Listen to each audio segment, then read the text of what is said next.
Relocations. It's all business. Okay, mostly business. Some are due to financial instability, like the Quebec Nordiques and Seattle Pilots. Some are due to declining attendance, like the St. Louis Browns and St. Louis Hawks. And some are due to a culmination of issues like the Kansas City Scouts.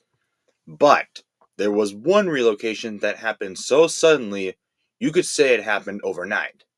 That's because it did. Kinda. Play the intro.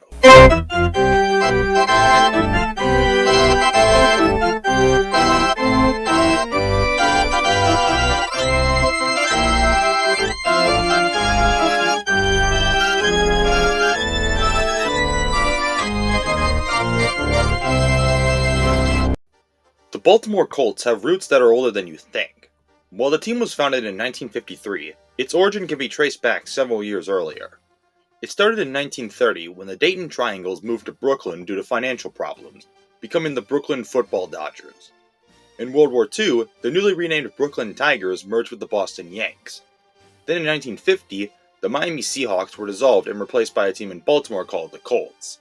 However, they only lasted one season and were contracted the next season. Back in Boston, the Yanks owner shut down the team due to tax reasons, but they didn't officially fold. In 1949, the Yanks moved to New York, flipping between the names Yanks and Bulldogs. Then in 1952, the team was sold and relocated to Dallas, becoming the Dallas Texans. But only a few months afterward, the team was purchased by Carroll Rosenblum and moved to Baltimore, creating the second incarnation of the Baltimore Colts. Phew, I know, what a mouthful. The 50s and early 60s were the golden era of Colts football. Led by legendary quarterback Johnny Unitas, the Colts won 3 NFL championships in 1958, 59, and 64 before the merger. They also won Super Bowl V over the Cowboys. Veterans had a strong voice in who got cut. Players made appearances in the community for free. The Colts were part of the Baltimore community. Seems like a great story that Disney could make into a movie, right? Not exactly. In 1954, a year after the second version of the Colts were founded, the St. Louis Browns moved to Baltimore, becoming the Orioles. Memorial Stadium, the home for both of these teams, was antiquated. It wasn't one of those cookie-cutter stadiums, but it was a forced two-sport stadium. It had everything people absolutely loved. Obstructed views, seats that were just bleachers with no backsides, temporary bleachers that were made just for the Colts. There weren't enough bathrooms for fans or office space for Colts and O's executives either. It was rough. Sensing that Memorial Stadium was on its last leg, the city of Baltimore and the state of Maryland planned a project called the Baltodome, a mega stadium by Camden Yards that could hold 70,000 fans for the Colts, 55,000 for the Orioles, and 20,000 for a potential NHL and NBA team. If you remember from Saskatchewan Had the Blues, Baltimore was a finalist for expansion in 1967, but lost out to St. Louis.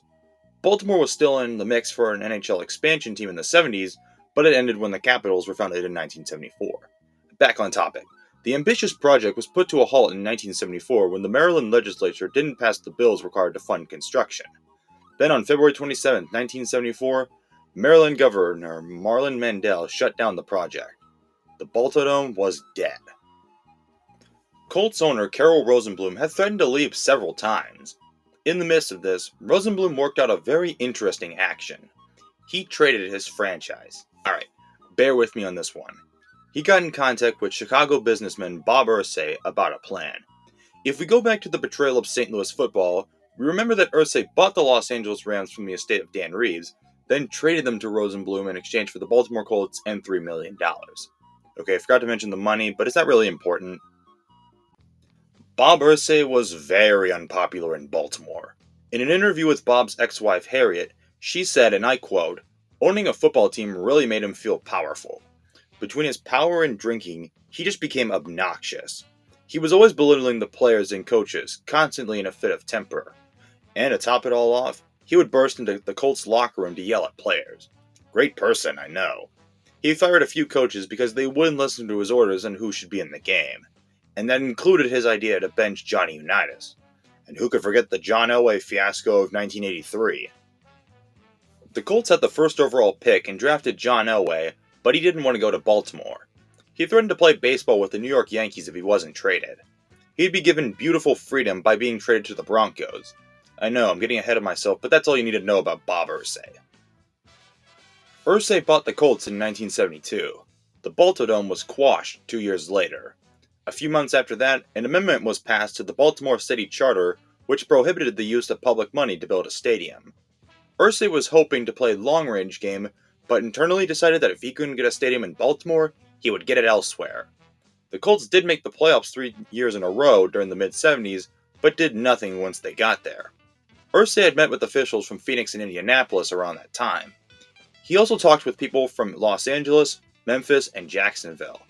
But it's not like Irsay gave up on Baltimore. He asked the Maryland legislature to fund renovations for Memorial Stadium. The renovations would add more seats, improve plumbing, and give both teams better office space. And in return, both the Colts and Orioles would sign long-term leases. All for the low cost of $25 million! It was dropped to $23 million. Everything's fine. So who shot down this idea?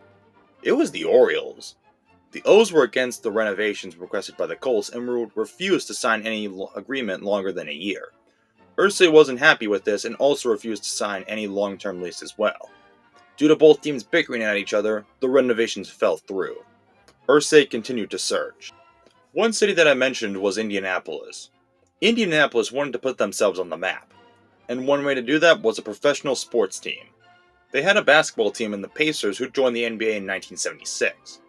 They used to have a hockey team in the WHA called the Indianapolis Racers. They even had Wayne Gretzky, until they folded in 1978. Indianapolis had constructed the Hoosier Dome in an attempt to lure an NFL team.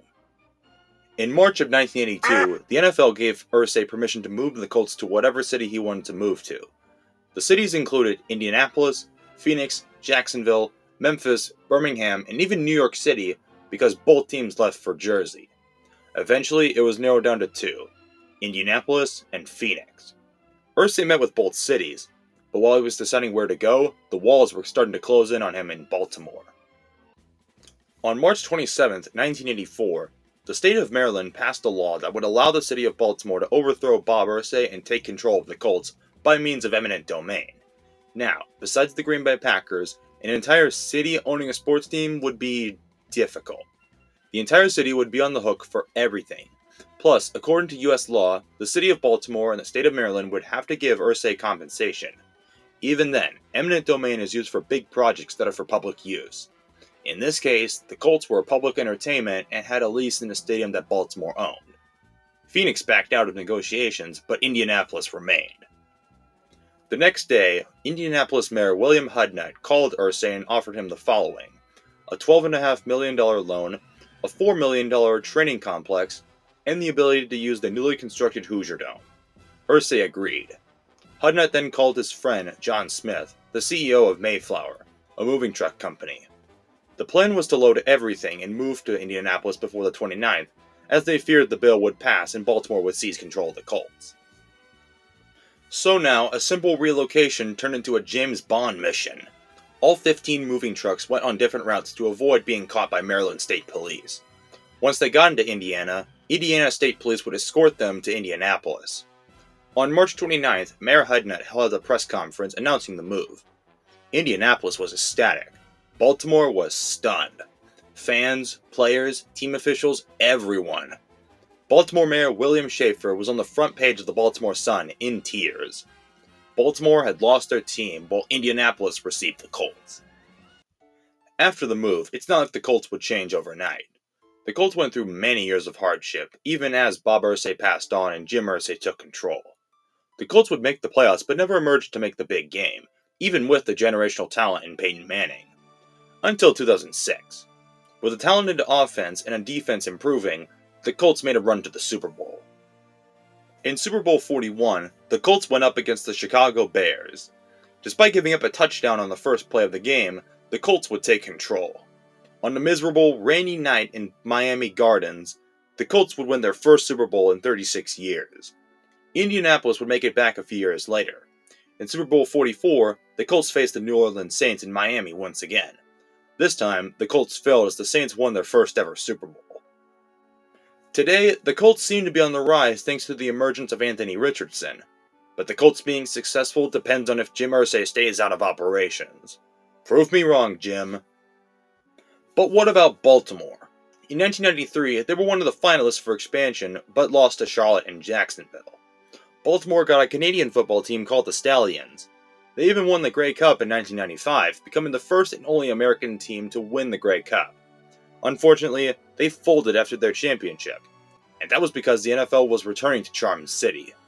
In 1995, Art Modell signed an agreement to move the Browns to Baltimore, but after legal debates, the Browns would become an expansion team in Baltimore that took on all player contracts but left the name in Cleveland. Cleveland would suspend operations for a few years. This team wasn't called the Colts, as those say wouldn't allow it, but the Ravens. The Ravens won 2 Super Bowls in 2001 and 2013. Today, the Ravens are one of the strongest teams in the AFC. They are so close to another Super Bowl, yet they always play second fiddle to the Chiefs. Will Baltimore ever overcome Kansas City? Only time will tell. Thanks for watching. If you enjoyed, like, subscribe, and ring the bell. I'll see you in the next video.